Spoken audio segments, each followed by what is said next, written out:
వైఎస్ఆర్సీపీ అధినేత, ఆంధ్రప్రదేశ్కి మాజీ ముఖ్యమంత్రి, ముద్దుగా గొడ్డల పార్టీ అధినేతని ఆంధ్రప్రదేశ్ ప్రజలు పిలుచుకున్నటువంటి ఒక నాయకుడి గురించి ఈరోజు మనం మాట్లాడుకోబోతున్నాం.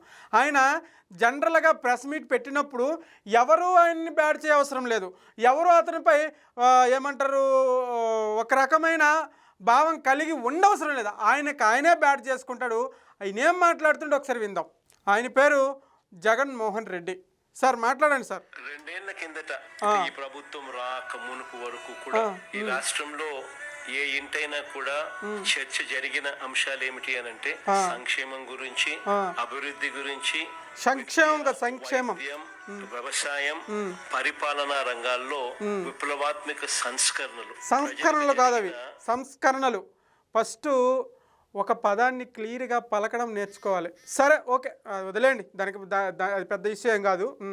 మంచి గురించి 2 ఏళ్ల కిందట ఏ ఇంట్లో అయినా కూడా చర్చ జరిగేటివి ఏదైనా ఉంటే ఈ అంశాల మీద చర్చ జరిగేది. అంటే ఈయన పాయింట్ ఏంటంటే గతంలో నేను అధికారంలో ఉండేటప్పుడు ప్రతి ఇంట్లో సంక్షేమం గురించి, రైతుల గురించి, మనం ఇచ్చే ఏమైనా సంక్షేమ పథకాల గురించి, రాష్ట్రం అభివృద్ధి గురించి ఏ ఇంట్లో అయినా మాట్లాడుకునేవారు అని చెప్పేసి మాట్లాడుతున్నాడు. జనరల్గా మీరు ఆలోచించండి, ఆయనే బ్యాట్ చేసుకున్నట్లేదు. ఇప్పుడు ప్రభుత్వం, కూటమి ప్రభుత్వం ఏ విధంగా ముందుకెళ్తుందో ఆంధ్రప్రదేశ్ ప్రజలందరికీ తెలుసు, ఏ విధంగా కంపెనీలు చేస్తుందో ఆంధ్రప్రదేశ్ ప్రజలందరికీ తెలుసు, ఏ విధంగా పెట్టుబడులు తీసుకొస్తుందో ఆంధ్రప్రదేశ్ ప్రజలకు అందరికీ తెలుసు, ఏ విధంగా నిరుద్యోగులకు ఉద్యోగ అవకాశాలు కల్పిస్తుందో ఆంధ్రప్రదేశ్ ప్రజలందరికీ తెలుసు, అమరావతి ఎంతవరకు అభివృద్ధి చెందిందో ఆంధ్రప్రదేశ్ ప్రజలందరికీ తెలుసు.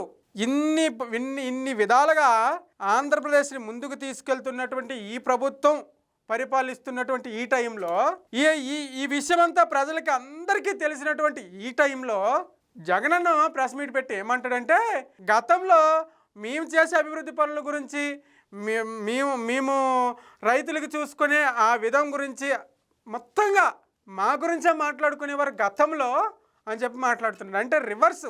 ప్రజలకు గుర్తు చేస్తలేడు, జనరల్గా ప్రజలకు గుర్తు చేయట్లేదా? గత పాలన గురించి గుర్తు చేయట్లేదా? ఇప్పుడు గతంలో మనం చేసినటువంటి పరదాల పాలన, గతంలో మనం చేసినటువంటి దొంగలెక్కర పాలన, గతంలో మనం చేసినటువంటి ప్రసాదాల కల్తీల పాలన, గతంలో మనం చేసినటువంటి భూదందాల పాలన, గతంలో మనం చేసినటువంటి ఉపాధి హామీ పథకంలో కూడా డబ్బులు నొక్కేసినటువంటి పాలన, గతంలో మనం చేసినటువంటి క్యాసినోల పాలన, గతంలో మనం చేసినటువంటి అమ్మాయిలపై అసభ్యకరంగా మాట్లాడినటువంటి పాలన, ఇవన్నీ గుర్తు రావట్లే ప్రజలకి.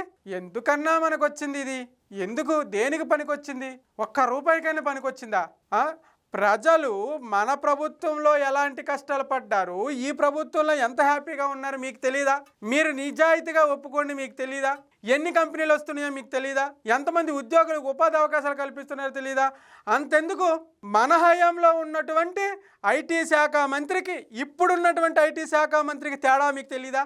మన హయాంలో ఉన్నటువంటి హోంశాఖకి, ఇప్పుడున్న హోంశాఖకి తేడా మీకు తెలియట్లేదా? గతంలో మన దగ్గర ఉన్నటువంటి డిప్యూటీ సీఎంకి, ఇప్పుడున్నటువంటి డిప్యూటీ సీఎంకి మీకు తేడా తెలియట్లేదా? మీరు నిజాయితీగా ఒప్పుకోరు అనుకోండి, అది తర్వాత విషయం. దేనికి పనికి వచ్చిందన్న, ఇంకేం మాట్లాడుతుంటారో చూద్దాం ఒకసారి. చంద్రబాబు నాయుడు గారి పరిపాలన వచ్చిన తర్వాత ఇవాళ ఏ ఇంట్లో అయినా కూడా చర్చ ఏ అంశాల మీద జరుగుతా ఉన్నాయి అంటే రెడ్ బుక్ రాజ్యాంగం, కస్టోడియల్ డెత్స్, చంపేసిన తర్వాత శవాన్ని మాయం చేయడం, ఇక్కడ నుంచి దళితుడిని చంపి వాళ్ళ ఇంటికే డోర్ డెలివరీ చేసినప్పుడు అది అప్పుడు ఎక్కడున్నాం మనము? అప్పుడు ఏ ప్రభుత్వం ఉంది? అప్పుడు మీరు సీఎంగా లేరా? రాజీనామా చేసి కూర్చున్నారు ఇంట్లో.